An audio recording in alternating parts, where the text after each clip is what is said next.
ما شاء اللہ لا حول ولا قوة الا باللہ العلی العظیم۔ اعوذ باللہ من الشیطان الرجیم، بسم اللہ الرحمن الرحیم۔ عزیزان گرامی، اہل بیت علیہ الصلوۃ والسلام سے متعلق عقائد کے سلسلے میں جو ہمارے یہاں انحراف پایا جاتا ہے اور لوگ مختلف قسم کی باتیں کرتے ہیں، اس سلسلے میں جو ہم نے روایات آپ کے سامنے بیان کی ہیں، آج ایک دو باتیں اور آپ کی خدمت میں عرض کرتا ہوں، کیونکہ اہل بیت علیہ الصلوۃ والسلام نے اپنی جو پہچان کرائی ہے وہ سب سے زیادہ اہم ہے کہ ہم اس کی شناخت پیدا کریں۔ امام حسین علیہ السلام نے عاشور کے دن اپنے اصحاب باوفا کے سامنے اپنا تعارف کرایا، ہم کون ہیں۔ فرمایا اللہم انی احمدک، اے اللہ میں تیری حمد کرتا ہوں۔ کس بات پر حمد کرتا ہوں؟ علی ان اکرمتنا بالنبوہ، کہ تو نے ہمیں عزت و شرف بخشا ہے نبوت کے ذریعے سے۔ نبی میرا نانا ہے، اور نبوت یعنی وہ تمام تر ذمہ داریاں جو پیغمبر لے کر آئے تھے اللہ کی طرف سے، وہ تمام تر ہمارے پاس موجود ہیں، وہ علم ہمارے پاس موجود ہے۔ اس سے کسی کو دھوکہ نہ ہوا، یہ نبی نہیں ہے۔ نبوت کا مطلب کیا ہے کہ جو پیغام پیغمبر اکرم لے کے آئے تھے وہ نبوت ہے۔ تو اللہ تبارک و تعالیٰ نے وہ تمام علم آل محمد کو عطا کیا، لہٰذا یہ صاحب عزت ہے اور نبی بھی ان کے اندر ہے۔ وَعَلَّمْتَنَا الْقُرْآنَ، اور تو نے ہمیں قرآن مجید پڑھایا۔ یعنی یہ وہ لوگ نہیں ہیں کہ جو آ کر قرآن پڑھا ہو، یہ قرآن پڑھ کر آئے ہیں۔ وَفَقَّهْتَنَا فِي الدِّينِ، اور تو نے اپنا پورے دین سمجھا کے ہمیں بھیجا، دین کیا ہے۔ وَجَعَلْتَ لَنَا أَسْمَاعًا وَأَبْصَارًا وَأَفْئِدَةً، اور تو نے ہمارے لیے قرار دیا کانوں کو، آنکھوں کو، دل کو۔ فَجَعَلْنَا مِنَ الشَّاكِرِينَ، اور تو نے ہمیں شکر گزار بنایا۔ یعنی ہمارے کان، ہماری آنکھیں، ہمارا دل، وہ تمام تر تیرے لیے ہے۔ ہماری آنکھیں بھی تیرے لیے، ہمارے کان بھی تیرے لیے، ہمارے دل بھی تیرے لیے۔ اس میں کہیں پر بھی کسی قسم کا شک و شبہ یا وہ چیزیں نہیں آتی ہیں۔ اسی کو امام سجاد علیہ السلام نے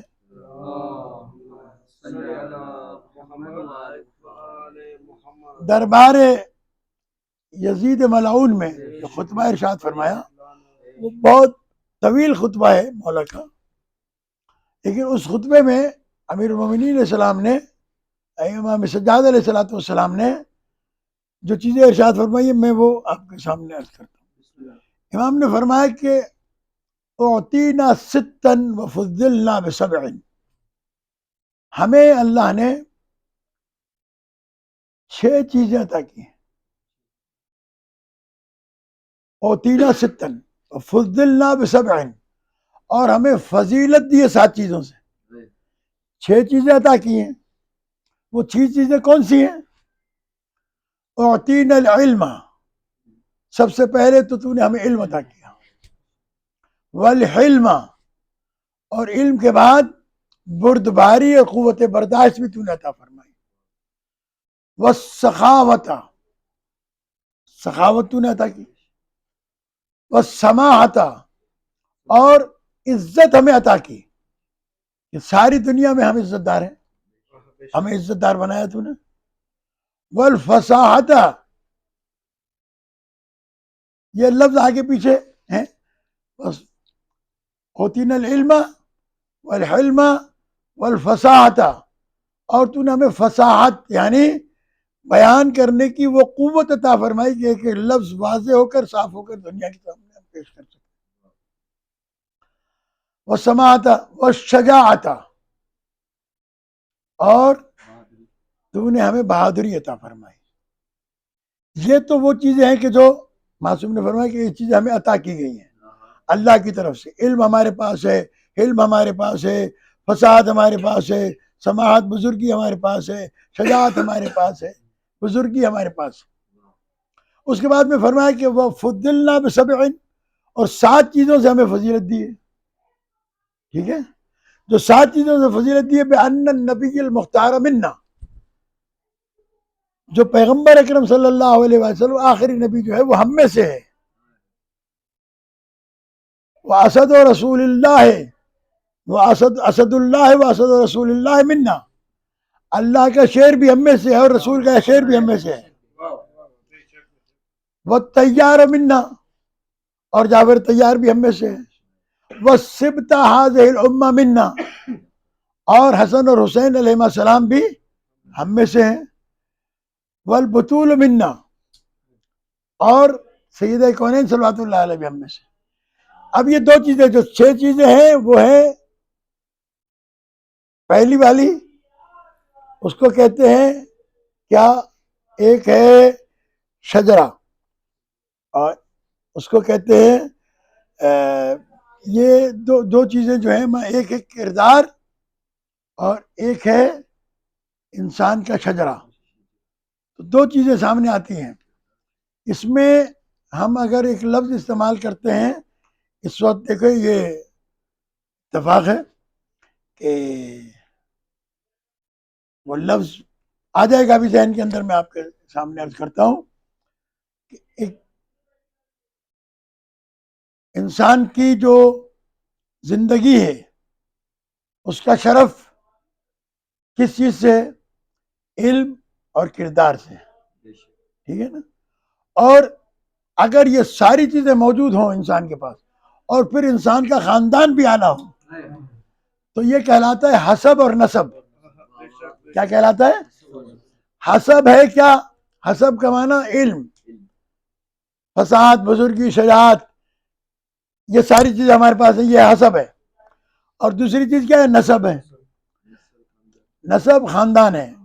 نبی ہمارا نانا ہے، علی ہمارا دادا ہے، حسنین ہمارے بابا ہیں، ہمارے چچا ہیں، فاطمہ زہرا ہماری دادی ہے، جعفر طیار ہمارے دادا ہیں، جناب حمزہ ہمارے دادا ہیں.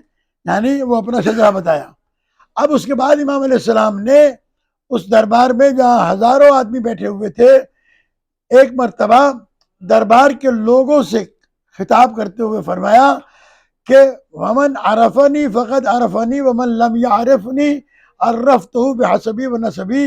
جو مجھے جانتا ہے وہ تو جانتا ہے، لیکن جو نہیں جانتا اسے میں نے اپنا حسب بھی بتا دیا اور نسب بھی بتا دیا. یہ 2 جملے کہہ کر امام خاموش ہو گئے. تو اس کا مطلب یہ تھا کہ امام نے ایک مرتبہ کرسی پہ بیٹھے ہوئے بادشاہ کو دیکھا جو اپنے زوم میں اپنے آپ کو عزت دار سمجھ رہا تھا. امام نے یہ جملے کہہ کر ایک بات کا اعلان کر دیا کہ جسے تم نے خلیفۃ المسلمین بنا کے بٹھایا ہے، اس سے تو پوچھو اس کا حسب کیا ہے، اس کا نسب کیا ہے. نہ اس کے پاس حسب ہے نہ شجرہ ہے. ٹھیک ہے؟ تو یہ آل محمد علیہ السلام کی عزت و کرامت اور شرف ہے. اب وہی امام، چھٹے امام کا ایک چھوٹا سا صحیفہ سجادیہ کا ایک خطبہ آپ کے سامنے پیش کرتا ہوں. خطبہ نہیں بلکہ دعا. اللہم یا من خص محمدن وآلہ بالکرامہ، اے اللہ تو نے محمد اور ان کی آل کو مخصوص کیا ہے عزت و شرف کرامت کے ساتھ. اب اس میں بہت کچھ کہا جا سکتا ہے، میں وہ ساری چیزیں آپ کے سامنے نہیں کہوں گا. میں صرف 2 باتیں بتانا چاہتا ہوں اس سے، کہ کچھ لوگ وہ ہوتے ہیں جنہیں عزت کی تلاش ہوتی ہے. جب عزت کی تلاش ہوتی ہے تو عزت کو ڈھونڈنے کے لیے کبھی مال کا سہارا لیتے ہیں کہ بہت بڑا کاروباری بن جاؤں تاکہ لوگ میرا عزت کریں. کبھی منصب کا سہارا لیتے ہیں، وزیر بن جاؤں، منسٹر بن جاؤں، ڈی سی بن جاؤں، اے سی بن جاؤں، مختار کار بن جاؤں، یہ بن جاؤں، وہ بن جاؤں. تو کبھی انسان نسبتوں کا سہارا لیتا ہے. میں فلاں منسٹر کا بھتیجا ہوں، فلاں کا بھائی ہوں، فلاں کا بیٹا ہوں، تو یہ ساری چیزیں ہوتی ہیں. امام فرماتے ہیں کہ ہم وہ ہیں کہ ہمیں عزت تلاش کرنے کی ضرورت نہیں ہے، اللہ نے ہمیں بنایا ہی صاحب عزت ہے. ہم عزت ڈھونڈنے نہیں جاتے، جسے عزت ڈھونڈنی ہو وہ ہمارے دروازے پر ہے، جو ہمارے دروازے پر ہے. یہ اہل بیت علیہ السلام کی عظمت اور یہ اہل بیت علیہ السلام کا کرم و شرف. اور اس کو میں ایک دفعہ عرض کرتا ہوں اس طریقے سے مثال دے کر کہ آپ نے دیکھا ہوگا سورج مکھی، سن فلاور، یہ جب صبح کو سورج نکلتا ہے تو اس کا رخ سورج کی طرف ہوتا ہے. بھئی ہے تو بے جان، جاندار تو نہیں ہے نا، لیکن یہ جیسے جیسے سورج گھومتا ہے اس کے ساتھ ساتھ گھومتا ہے، غروب ہونے تک سورج کے ساتھ گھومتا ہے. یہ اللہ تبارک و تعالیٰ نے سورج مکھی کو یہ ایک نباتات میں شرف عطا کیا، اور اسی لیے اس کو سورج مکھی کہا جاتا ہے کہ یہ سورج کے ساتھ گھومتا ہے. اس کا مطلب یہ ہے روشنی جہاں جہاں جاتی ہے یہ اس طرف گھومتا ہے. تو اہل بیت علیہ الصلوۃ والسلام وہ ہیں کہ سارے شرف ایک سورج مکھی کے پھول کی طرح سے ہیں. اہل بیت جہاں ہوتے ہیں یہ پھول وہیں پر گھومتا ہے. یہ سامرہ میں ہو تب بھی صاحب عزت ہے، یہ کاظمین میں ہو تب بھی صاحب عزت ہے، یہ کربلا میں ہو تب بھی صاحب عزت ہے، یہ نجف اشرف میں ہو تب بھی صاحب عزت ہے، یہ مشہد مقدس میں ہو تب بھی صاحب عزت ہے. تو جہاں بھی ہوں گے شرف اور کرم ان کے دروازے پر ہوگا. یہ شرف ڈھونڈنے نہیں جاتے، شرف ڈھونڈنے کے لیے ان کے دروازے پر آتا ہے. اور یہی وجہ ہے کہ بہت سارے لوگوں نے ان پر ظلم کرنے کے باوجود ان سے رشتہ داریاں بتائی ہیں تاکہ ان کو شرف مل سکے کہ ہم ان کے رشتہ دار ہیں. بھائی جب آپ خود اتنے بڑے ہیں تو آپ کیوں رشتہ داریاں بتا رہے ہیں؟ ٹھیک ہے نا. رشتہ داریوں کا بتانا اس بات کی دلیل ہے کہ ان کے اپنے پاس کوئی شرف ہے نہیں. اور میں نے اس سلسلے میں ایک روایت بھی پیش کی تھی کہ مسلمانوں کے دوسرے خلیفہ حضرت عمر بن خطاب نے ایک اعلان جاری کیا ہے، اور اس اعلان میں انہوں نے کہا کہ تحببوا وتوددوا الی الاشراف، محبت پیدا کرو اور مودت کرو شریفوں کے ساتھ. اس کے ساتھ اشراف کے ساتھ محبت کرو اور مودت کرو. وَأَعْرِضُوا عَنِ السَّفْلَى، اور سفلا کہتے ہیں نیچے لوگ، کمینے اور نیچے اور کمتر اور ذلیل لوگوں سے اپنا دامن بچا کے رکھو. ٹھیک ہے. اور اس کے بعد میں کہتے ہیں کہ لِأَنَّهُ لا يتم الشرف الا بولایت علی بن ابی طالب، اور شرف اس وقت تک تمام ہوتا ہی نہیں ہے جب تک علی بن ابی طالب علیہ السلام کی ولایت نہ آ جائے. علی کی ولایت کو قبول نہ کرے تو شرف نہیں ملتا ہے. لہذا اللہ نے ان کو صاحب شرف بنایا ہے. ایک اور غالباً امام شافعی رحمۃ اللہ علیہ کا قول ہے کہ الیکم کل مکرمۃ طول کل ما یقال امکم البتول. اے آل محمد، اللہ نے تمہیں یہ عزت دی ہے کہ جب بھی یہ کہا جاتا ہے کہ تمہاری ماں بتول ہے تو دنیا کے سارے شرف تمہاری طرف منہ کر لیتے ہیں، ساری کرامتیں تمہاری طرف منہ کر لیتے ہیں. یہ عزت و شرف اللہ تبارک و تعالیٰ نے اہل بیت کو عطا کی ہے. وَحَبَاهُمْ بِالرِّسَالَةِ، اور اے اللہ تو نے انہیں رسالت کے لیے پسند کیا. حباہم بالرسالت، پیغام اپنا ان کے پاس رکھا. وخصصہم بالوسیلۃ، اور تو نے ان کو وسیلے کے لیے مخصوص کیا ہے. یعنی اگر اللہ سے کچھ مانگنا ہو تو ان کے وسیلے سے مانگنے کے لیے مخصوص کیا ہے، اس کے علاوہ کوئی وسیلہ ہی نہیں ہے. دیکھیے کشتی نجات ہے نا، پیغمبر نے فرمایا مثل اہل بیتی کا مثل سفینۃ نوح من رکبها نجا ومن تخلف عنها غرق وهوى.